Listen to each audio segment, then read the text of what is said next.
They say that in the gilded halls of the ultra-rich judgment is the sharpest knife. For Alice Rowe, a girl armed with little more than a borrowed dress and a brilliant mind, that knife was already at her throat. She was a ghost at the feast, an anomaly in a world of legacy and lineage.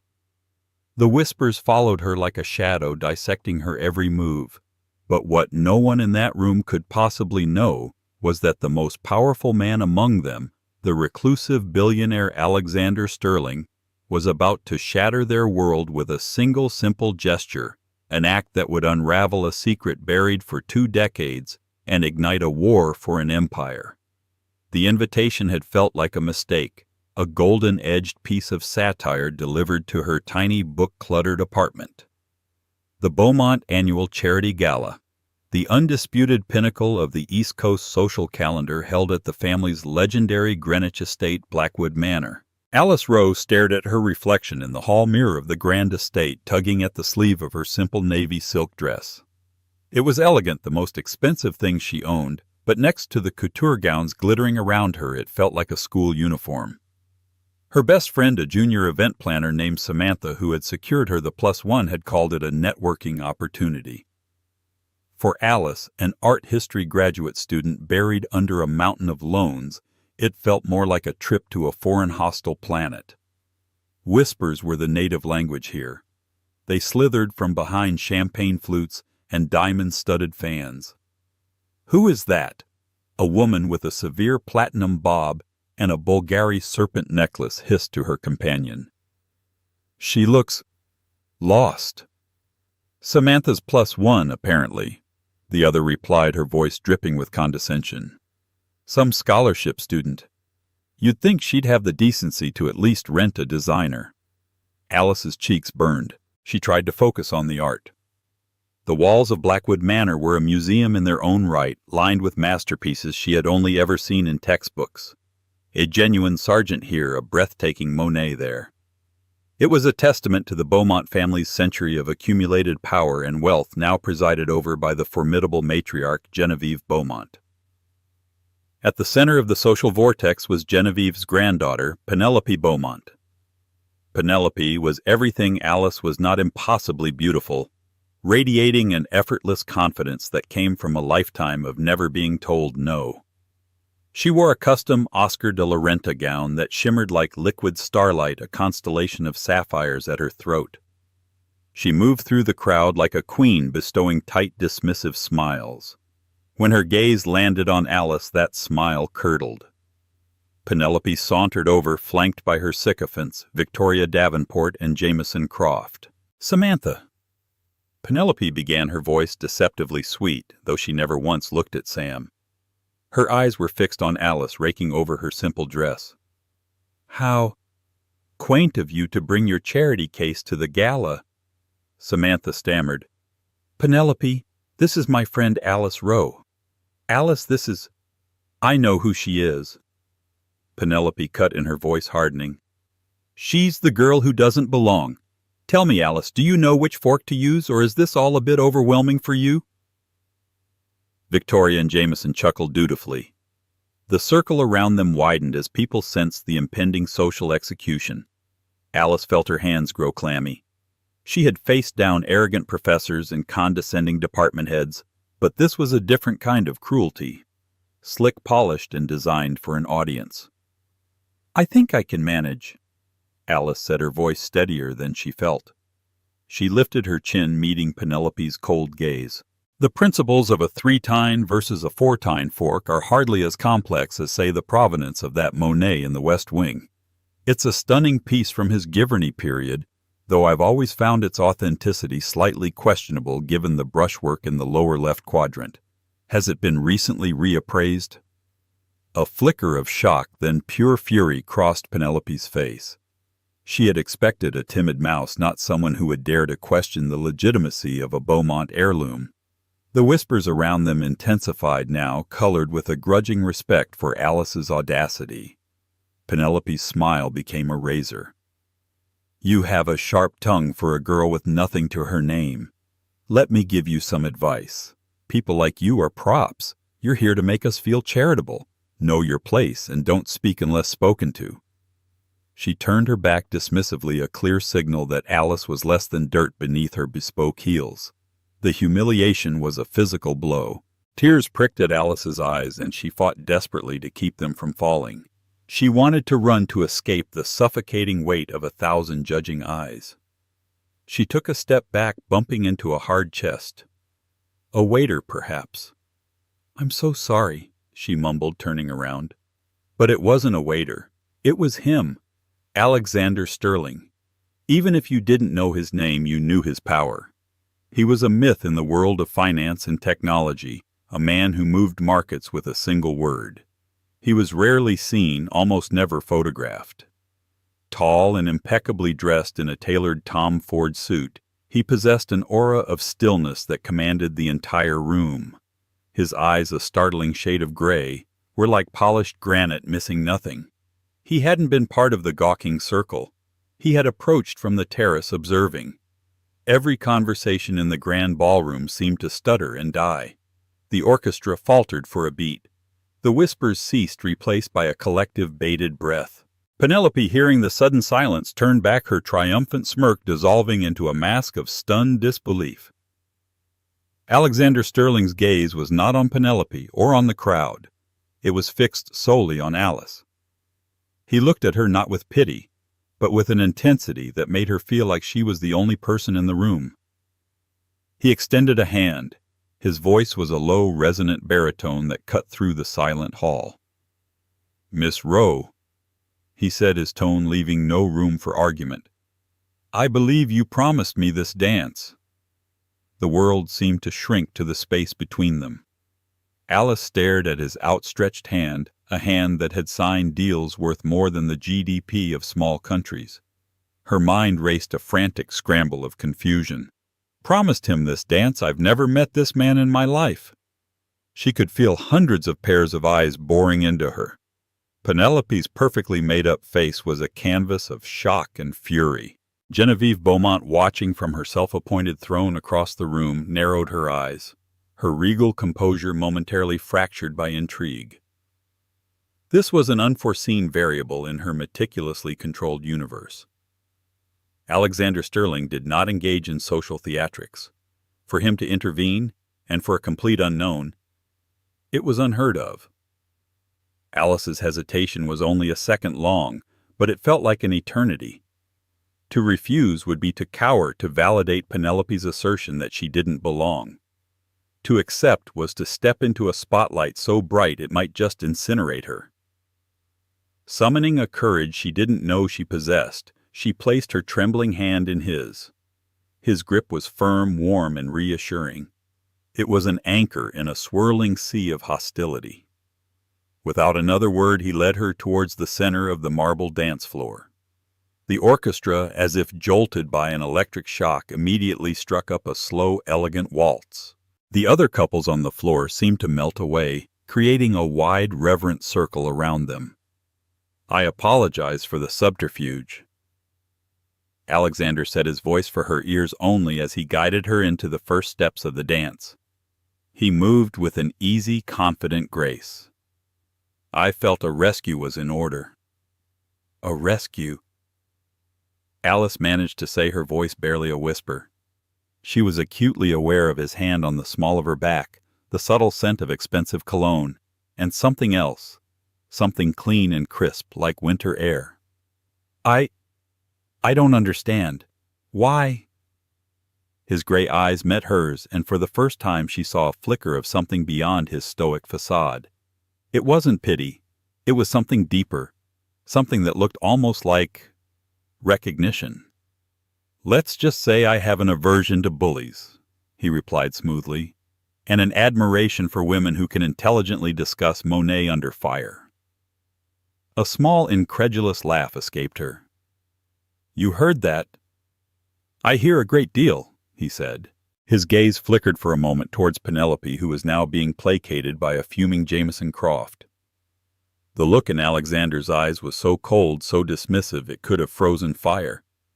Then his attention was back on Alice, and the warmth returned. "Your assessment of the painting was correct, by the way. My own experts came to the same conclusion last year. It was quietly de-authenticated. The Beaumonts, of course, will never admit it." Alice was floored. Not only had he defended her, but he had also validated her. In one fell swoop he had stripped Penelope of her victory and armed Alice with a truth no one else dared to speak. They danced in silence for a few moments, moving as one across the floor. Alice, who had always felt clumsy and awkward, felt preternaturally graceful in his arms. It was as if he was lending her his own confidence. The whispers had started up again, but their tone had changed. They were no longer dismissive. They were now frantic, confused, and desperate for information. Who was she? How did she know Alexander Sterling? Was she his secret lover, his protégé? "You've made me the most talked-about person at the party," Alice murmured, a nervous edge to her voice. "I'm not sure if I should thank you or be terrified." "A little of both is probably wise in this environment." He admitted, a ghost of a smile touching his lips. It transformed his severe face, making him seem younger, more approachable. "But you have nothing to fear from me." The music swelled to a close. For a moment they stood motionless in the center of the floor. The applause that followed was hesitant at first, then thunderous, though it was directed more at Alexander than at the orchestra. He kept her hand in his as he led her off the floor, not back towards the throng, but towards the quiet solitude of the French doors leading to the grand terrace. He paused at the threshold, turning to face the room. He let his gaze sweep over the crowd, a silent king surveying his court. It lingered for a second on Geneviève Beaumont, a subtle, almost imperceptible challenge passing between them.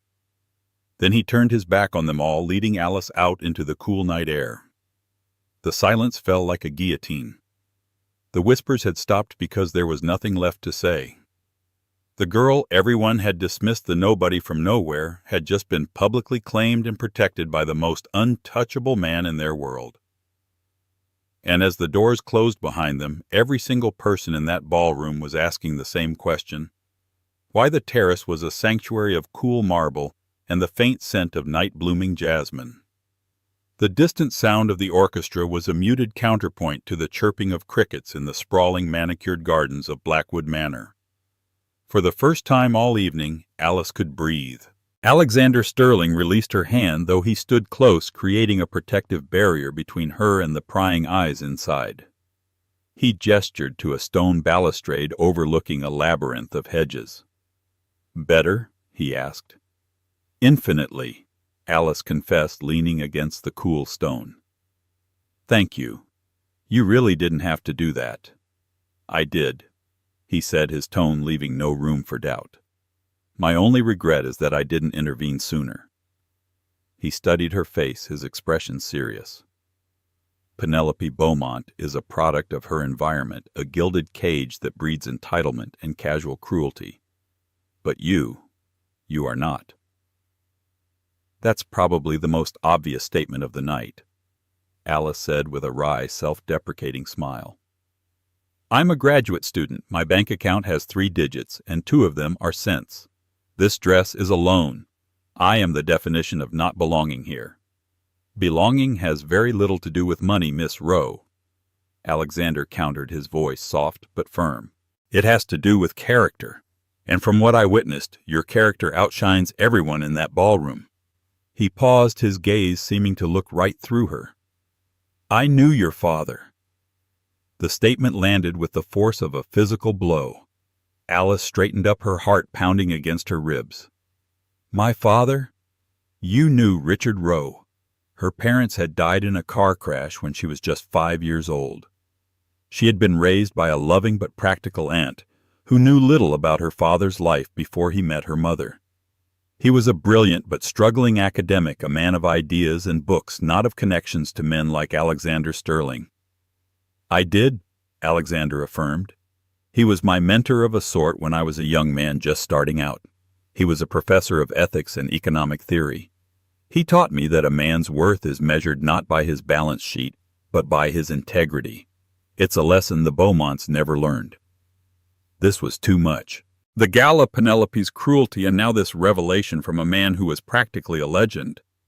Alice felt a wave of dizziness. I don't understand. He never mentioned you. I have all his old journals, his papers. Your name isn't in any of them." "He wouldn't have used my name," Alexander said cryptically. "Our association was discreet. Richard was a very private man. He was also a man who made a powerful enemy." His eyes flickered back towards the ballroom, towards the regal figure of Genevieve Beaumont holding court. The implication was clear. "The Beaumonts," Alice whispered, the pieces clicking into place with a horrifying clang. "My father had enemies, I thought. The police said the crash was an accident. Icy roads."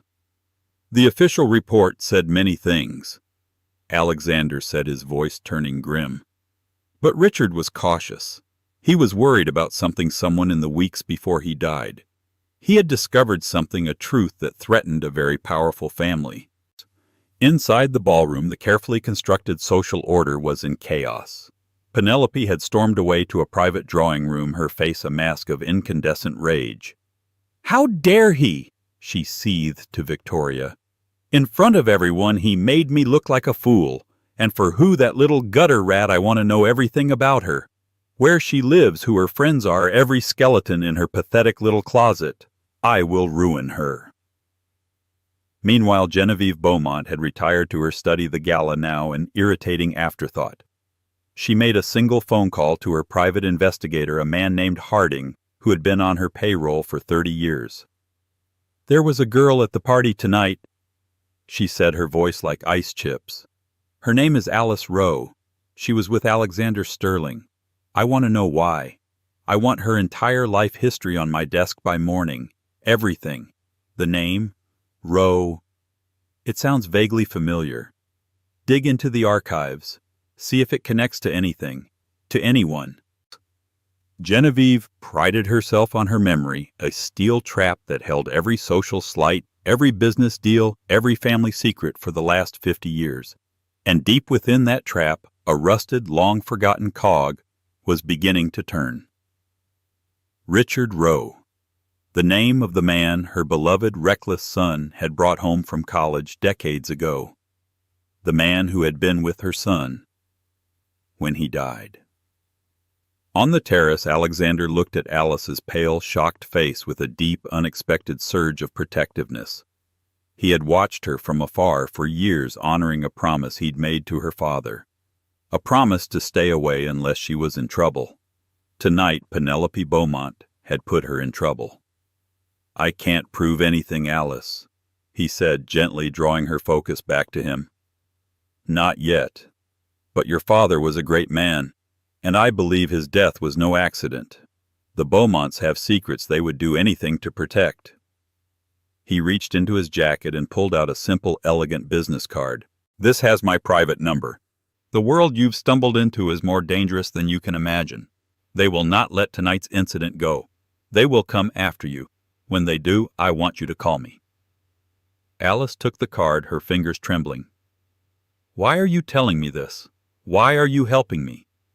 "Because," Alexander Sterling said, his gray eyes holding a universe of unspoken history, "I made a promise to your father, and I never break my promises." The days following the gala were a surreal blur. Alice's life, once a quiet routine of lectures, library archives, and part-time work at a campus coffee shop, was now shadowed by the memory of that night. The business card from Alexander Sterling sat on her small desk, a stark white rectangle that felt heavier than a block of lead. It was a lifeline to a world she didn't understand, and she was terrified to use it. True to his word, the fallout began subtly. A week after the gala, Alice's application for a prestigious research grant she was counting on was unexpectedly denied, citing unforeseen administrative complications. The professor, who had been her staunchest advocate, suddenly grew distant, avoiding her calls.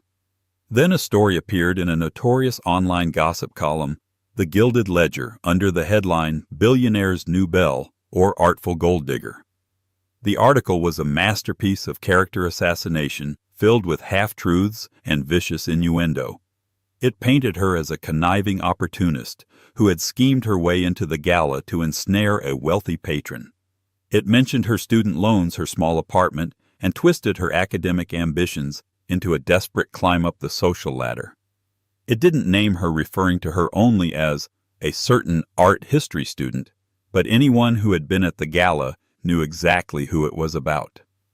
The humiliation was acute. Whispers followed her on campus. Friends looked at her with a mixture of pity and suspicion.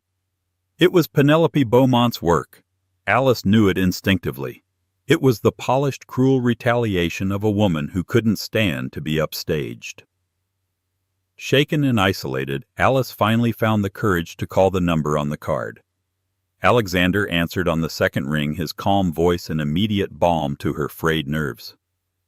He listened patiently as she recounted the events of the past week, his silence punctuated only by a few sharp clarifying questions. "I expected this," he said when she finished, his voice tight with controlled anger. "This is how they operate. Not with overt threats, but by dismantling your life piece by piece. They want to isolate you to make you feel powerless." "It's working," Alice admitted, her voice trembling. "Don't let it," he commanded, his tone softening slightly. "They've made a mistake. They've underestimated you, and they've underestimated me. I need you to be strong, Alice, and I need you to trust me. I think it's time you knew more about your father." He directed her to a storage unit her aunt had kept, filled with the remnants of her parents' lives. "Your father mentioned a hidden compartment in an old steamer trunk," Alexander explained. "He kept his most important research there. Look for a dark green leather-bound journal." Following his instructions, Alice found the trunk buried under dusty boxes of old photographs and college textbooks. After a long search, she found the false bottom. Inside lay a single immaculately preserved journal. Her father's familiar, precise script filled the pages. As she began to read, the world fell away. This wasn't the gentle academic father she vaguely remembered. This was a man on a mission. The journal detailed his deep friendship with a man he referred to only as A.B., Arthur Beaumont, Genevieve's only son and Penelope's father. They had been inseparable in college, but the journal also chronicled Richard's growing alarm at the Beaumont family's business practices.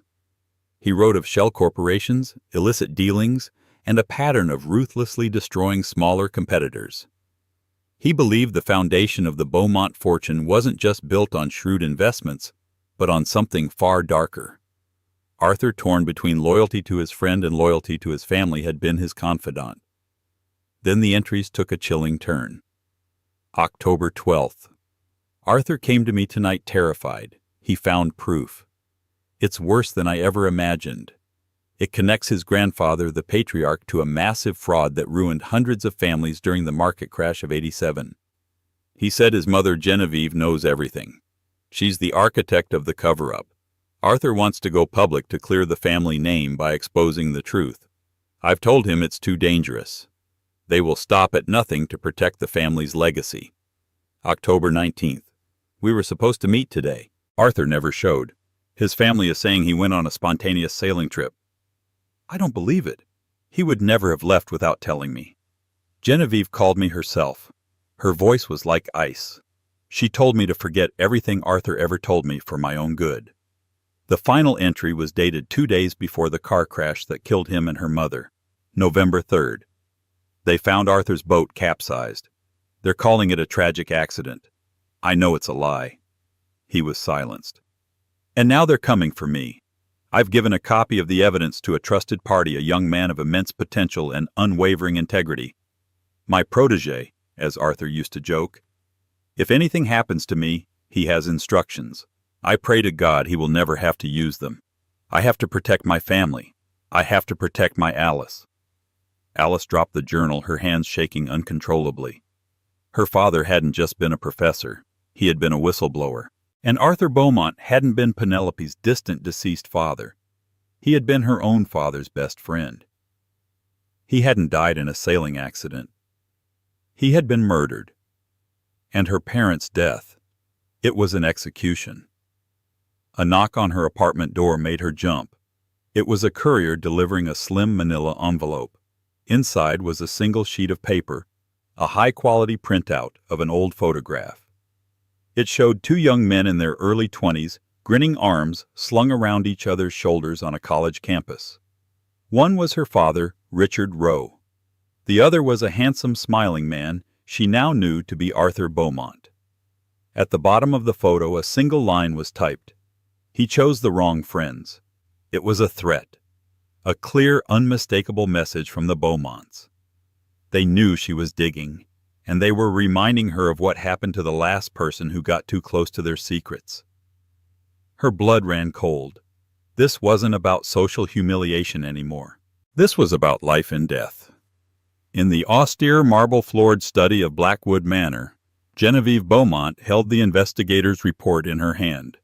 Her face, usually a mask of implacable control, was tight with a fury she hadn't felt in 20 years.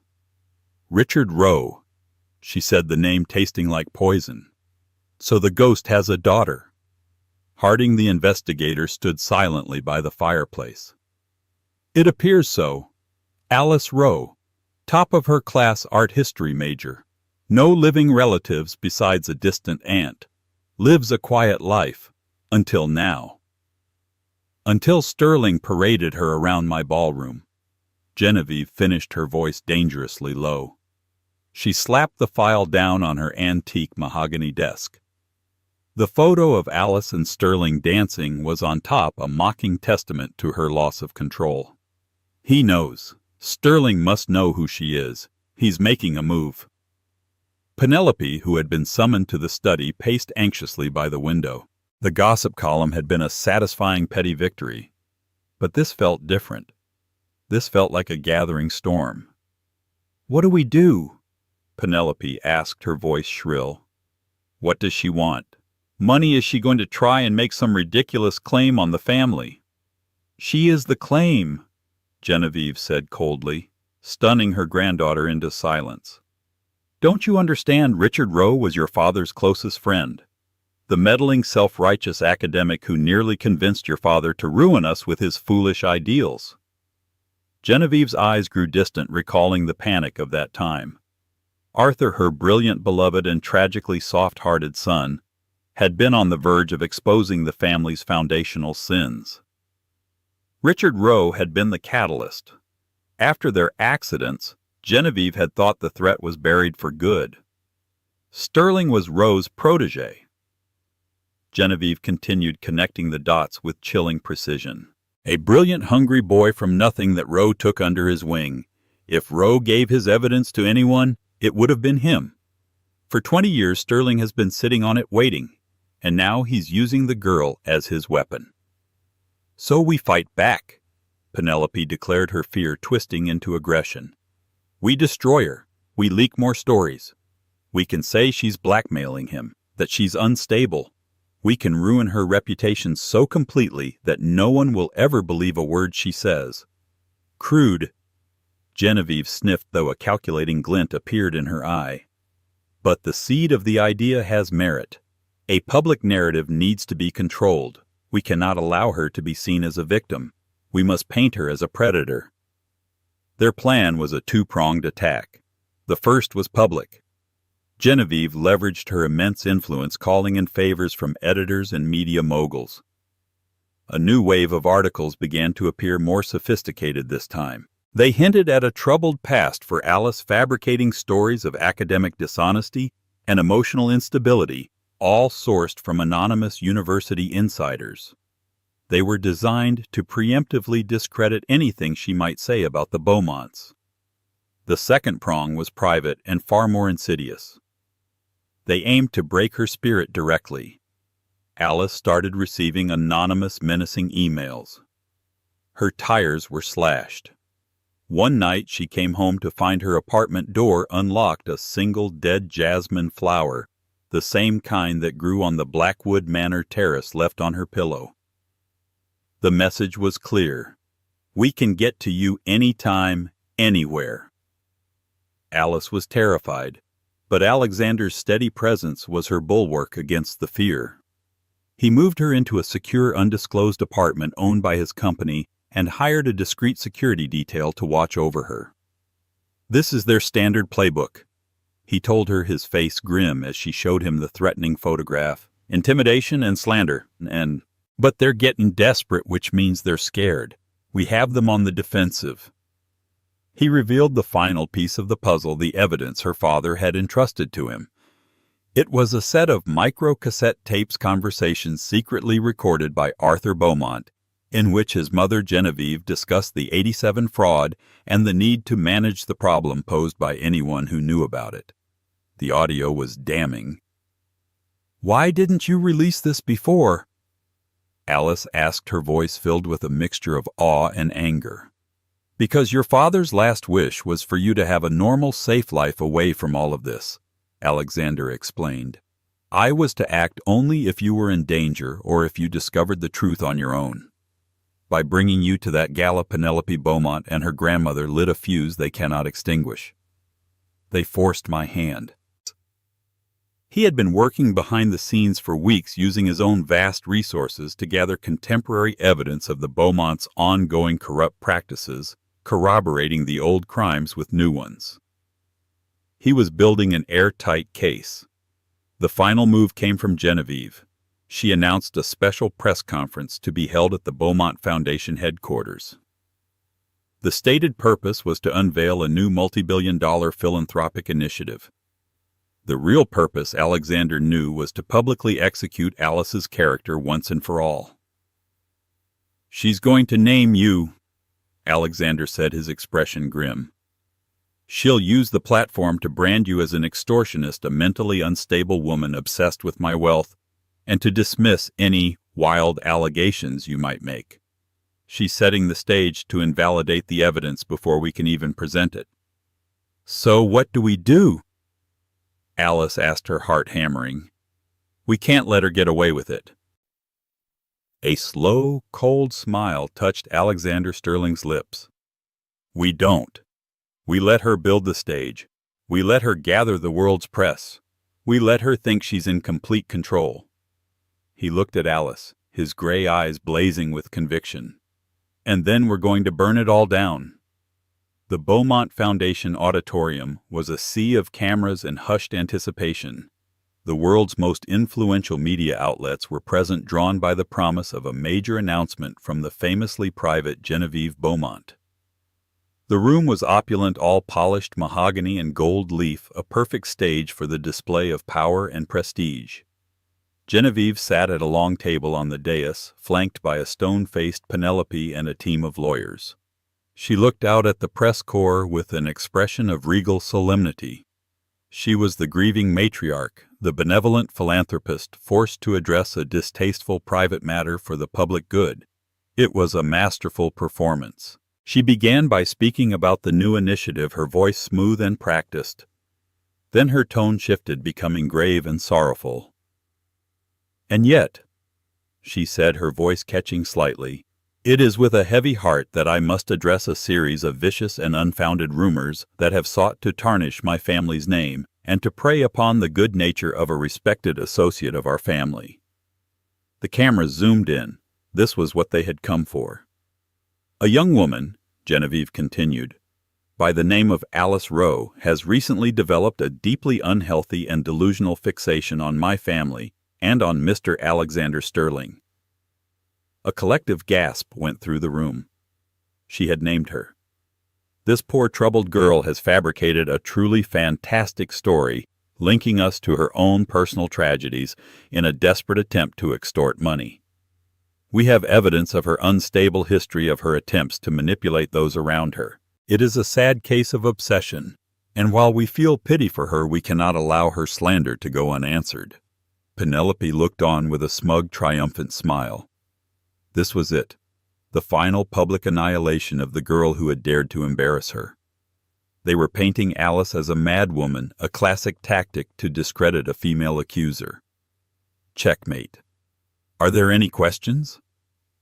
Genevieve asked, her face a mask of sorrowful duty. A hand shot up in the front row. It was a well-known investigative journalist from the New York Times. "Mrs. Beaumont, a moment ago, a file was emailed to every journalist in this room. It contains audio recordings. The first is a conversation between you and your late son Arthur, in which you discuss covering up financial crimes. In the second, you refer to Richard Rowe as a liability that needs to be permanently handled. Would you care to comment on their authenticity? Genevieve's face went white. Penelope's smirk vanished, replaced by sheer panic. The lawyers began shuffling papers and whispering furiously. The room erupted into a chaotic clamor of shouted questions. Those recordings are fakes, fabrications. Genevieve stammered, her voice losing its regal composure for the first time in her life. Then perhaps you can comment on this. The journalist pressed, her voice cutting through the noise. The file also contains a sworn affidavit from your former head of security, who retired 2 years ago. He details the orders he received from you to arrange an accident for the Rowe family's vehicle in November of 1998. He has provided maintenance logs and phone records to corroborate his testimony. The foundation of the Beaumont empire cracked. In that moment, everything Genevieve had built, everything she had killed to protect, began to crumble. And then the main doors to the auditorium swung open. A hush fell over the room as every head turned. Standing in the doorway, flanked by a team of lawyers, were Alexander Sterling and Alice Rowe. They walked down the central aisle, the clicks of camera shutters sounding like machine gun fire.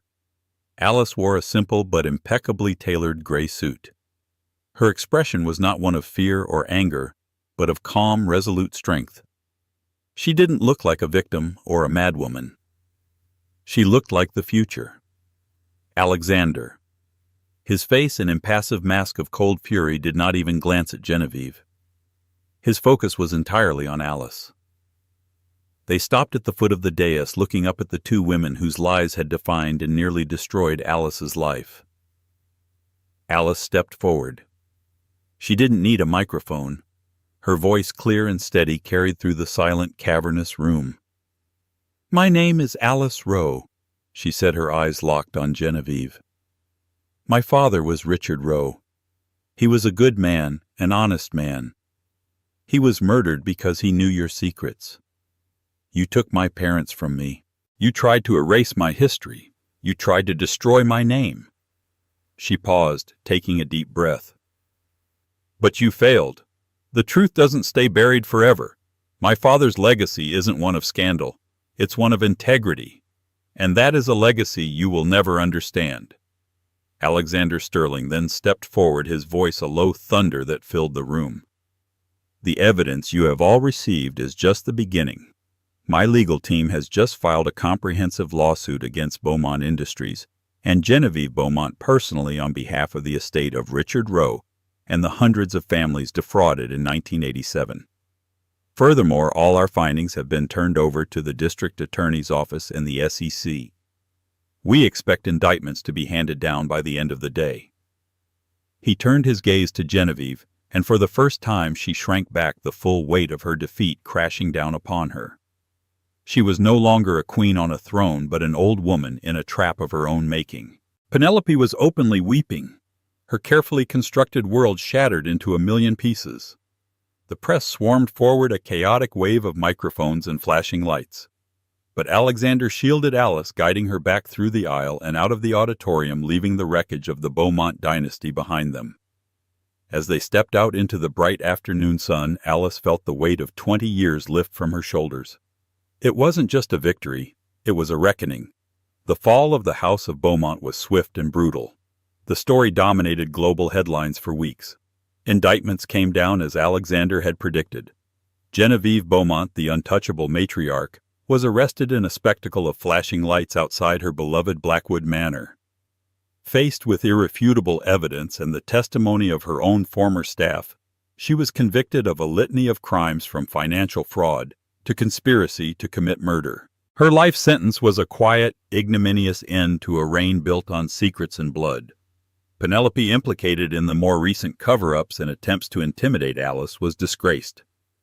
Stripped of her inheritance and social standing, she faded into obscurity, a living ghost in the gilded cages she once ruled. The Beaumont empire was dismantled, its assets seized and liquidated to pay restitution to the families their crimes had ruined decades ago. Blackwood Manor and its art collection were turned into a public museum, a final ironic twist of fate that Alice knew her art-loving father would have appreciated. In the midst of the legal maelstrom, Alice found a strange and profound sense of peace. The truth, as devastating as it was also liberating.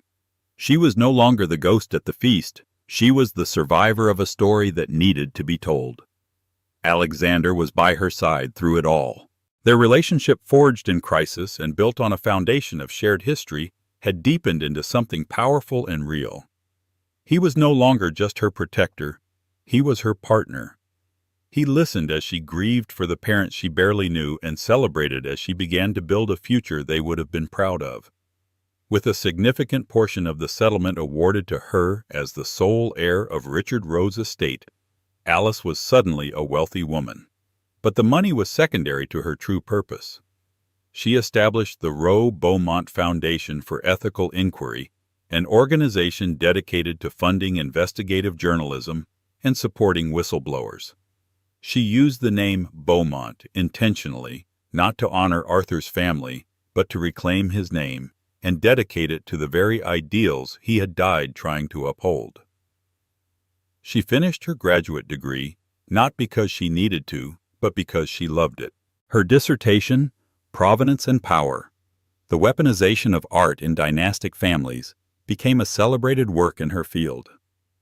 One cool autumn evening, a year after the press conference, Alice and Alexander stood on the terrace of his penthouse apartment overlooking the sparkling skyline of New York City. The air was crisp, the future bright and clear. "Are you happy, Alice?" he asked, his voice quiet as he wrapped an arm around her. She leaned her head against his shoulder, looking out at the endless city lights. "I am," she said, a genuine smile gracing her lips. "I spent so long feeling like I didn't have a story, or that my story was just a sad, forgotten footnote. You helped me find it." "You found it yourself," he corrected gently. "You had the courage to face it. Your father would be so incredibly proud of the woman you've become." Alice knew he was right. She had walked into that gala as an outsider, a nobody defined by the whispers of others. Now she stood here as herself, a woman who had faced down a dynasty and won. Her name was no longer whispered in dismissive tones. It was spoken with respect. She had found her voice, her history, and her own power. The silence that fell now was not one of judgment, but of awe. And in her hand she held not the hand of a billionaire rescuer, but the hand of the man she loved, ready to build a new legacy together. The headquarters for the Rowe Beaumont Foundation for Ethical Inquiry occupied the top 2 floors of a sleek modern glass building in Midtown, a deliberate architectural counterpoint to the Gothic stone of Blackwood Manor. This was a place of transparency, not secrets. Sunlight streamed into Alice's office, illuminating the clean lines of her desk and the vibrant abstract painting on the wall, a piece by a new artist the foundation was sponsoring. The past year had been a whirlwind of creation, of taking the ashes of a fallen dynasty and using them to fuel something new and vital. Alice was meeting with a young man named Daniel, a junior financial analyst from a massive agricultural conglomerate. He was nervous, his hands fidgeting with the strap of his briefcase, but his eyes held a familiar fire. It was the same fire she imagined had been in her father's eyes, the burden of a truth too heavy to carry alone. He had brought them evidence of his company, systematically burying research that linked their best-selling pesticide to ecological collapse in several farming communities. They're silencing scientists, threatening farmers. They have a whole legal team dedicated just to suppression. Daniel explained, his voice low. "They'll ruin me if they find out I'm here." "You did the right thing coming to us, Daniel," Alice said, her voice calm and reassuring. "Our legal team is the best in the business. We'll protect you. We'll verify the data, and we'll make sure the story gets told." After he left, bolstered by the foundation's support, Alice stood looking out the window at the city below. Her work was fulfilling. She was making a tangible difference, honoring her father's legacy in the most meaningful way possible. And yet she felt a persistent low-frequency hum of disquiet. She had won. The monsters had been caged, but a final echo of their power still resonated within her. That evening she brought it up with Alexander as they sat on their terrace, the city lights beginning to bloom in the twilight. "I keep seeing my father in the faces of the people we help," she began. And I see Genevieve in the corporations we fight." Alexander took her hand, his thumb stroking her knuckles. He knew this wasn't just about the work. "She's still taking up space in your head," he stated, not as a question but as a gentle observation. Alice nodded. "I never got closure." "Not really. The trial was about evidence and law. It was a public reckoning. But there was never a personal one. I think I need to see her." Alexander's posture stiffened slightly. The idea of her being anywhere near that woman, even with layers of security between them, ignited every protective instinct he had. "Alice, what could that possibly accomplish? She's unrepentant. She'll only try to hurt you." "She can't hurt me anymore," Alice said, and the certainty in her own voice surprised her. "Not with words. But I feel like there's a final door I need to close, and she's the one holding the key. I don't need an apology or a confession. I just need to face her on my own terms in her new reality. I need to see the ghost for what she is so she'll stop haunting me." He saw the resolve in her eyes, the same resolve that had walked down the aisle of that press conference. This wasn't a sign of weakness, but of ultimate strength. "All right," he said, squeezing her hand. "I'll make the arrangements, but I'm going with you. I'll wait outside." The Alderson Federal Prison Camp was a world away from the manicured lawns of Greenwich. It was a place of concrete steel and stark functionality stripped of all pretense. After passing through multiple security checkpoints, Alice was led to a small, sterile visiting room divided by a thick pane of reinforced glass. When the door on the other side opened, Genevieve Beaumont walked in. She wore a standard-issue beige jumpsuit, her silver hair was cut shorter, and the lines on her face seemed etched deeper. But her eyes were the same, cold, intelligent, and filled with an indomitable, chilling pride. She was not broken. She was caged, and that had only concentrated her venom. She sat down, her posture as regal as if she were in her study. She surveyed Alice through the glass, a faint, condescending smile on her lips. "To what do I owe the honor?" she asked, her voice raspy but controlled. "Have you come to gloat, little girl?" "No, Genevieve," Alice replied, her voice perfectly even. "I've come to understand." Genevieve laughed, a dry, rattling sound. "Understand what?" "That the world is for those strong enough to take it. That sentiment and morality are luxuries for the weak. I built an empire. I protected my family. Your father and mine were weak men ruled by their bleeding hearts. They would have destroyed everything. I did what was necessary." There it was. No remorse, only justification. The same chilling logic that had led her to order the deaths of 3 people. "You didn't protect your family," Alice corrected her calmly. "You destroyed it. Your son is dead because of your greed. Your granddaughter is a pariah. The family name you valued so much is now synonymous with crime and murder. Your empire is a museum. You sacrificed everything for a legacy that turned to dust. I came here wondering if you saw the ruins around you. I see now you're incapable." A flicker of fury crossed Genevieve's face. "You stand there dripping with my family's money, living a life of luxury on the back of my work, and you dare to lecture me. You and that vulture Sterling picked the bones of what I built." "That's where you're wrong," Alice said, and in that moment the final chain broke. "This isn't your money, it's justice. It's the restored fortunes of the people you ruined. It's a fund to stop people like you from ever doing this again. You think you built an empire, but all you built was this room, this cage. And the difference between you and me is that I can walk out of it." Alice stood up. She had seen what she needed to see. Not a monster, not a mastermind, but a small, bitter woman trapped in a prison of her own making, clinging to the wreckage of her pride. The ghost was gone, replaced by this pathetic reality. "Goodbye, Genevieve," Alice said, not with hatred or anger, but with the quiet finality of a chapter ending. She turned and walked away without looking back, not hearing the torrent of furious, impotent words Genevieve hurled at the glass behind her. When she stepped out of the prison gates and into the warm afternoon sun, Alexander was there leaning against the car. He simply looked at her, his eyes asking the question. Alice took a deep cleansing breath of the free air. A true unburdened smile spread across her face. "It's done," she said. "She has nothing left to take from me." He opened his arms and she stepped into his embrace, feeling the solid strength of him. Looking past him, she saw the open road stretching out before them. The echoes were finally silent. The embers of the past were no longer a threat, but the warm, steady hearth from which she would build the rest of her life.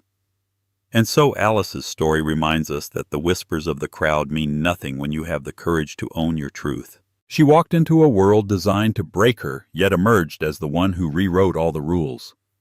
Her journey wasn't just about uncovering a secret. It was about discovering the unbreakable strength that lies within all of us when we fight for what is right. It proves that integrity is the one currency that never loses its value, and that sometimes the quietest voice can cause the loudest and most necessary storm. If Alice's incredible fight for justice and truth resonated with you, please show your support by hitting that like button. Share this story with someone who needs a reminder of their own strength. And don't forget to subscribe and turn on notifications so you won't miss our next story about the hidden battles that rage just beneath the surface of our world. Thank you for listening.